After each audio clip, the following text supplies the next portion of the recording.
रस्सेदार काळ्या वाटाण्याची उसळ बनवण्यासाठी इथे मी घेतलेले आहेत वाटाणे पाव किलो कुकरमध्ये शिजवून घ्यायचे आहेत। 1 ग्लास पाणी घालून 5 शिट्ट्या काढायचे। त्यानंतर 2 चमचे तेल घेऊन 2 कांदे घालायचे आहेत कापलेले, 6 लसणाच्या पाकळ्या, अर्धा इंच आलं चांगलं भाजून घ्यायचं आहे। आपल्याला थोडं भाजल्यानंतर अर्धा कप सुकं खोबरं घालायचं, खोबरंही छान भाजून घ्यायचं आहे।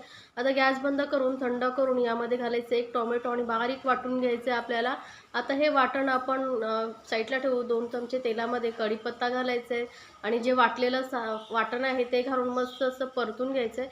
यामध्ये घालूया मसाले, हळद, लाल मिरची पावडर, धने पावडर आणि गरम मसाला घालून चांगलं मिक्स करून परतून घ्यायचं आहे।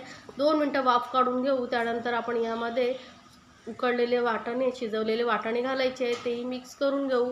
पाणी घालायचं आहे, कितपत ग्रेव्ही पातळ, चवीनुसार मीठ आणि कोथिंबीर घालून छान असं आपली ही रस्सा भाजी तयार आहे।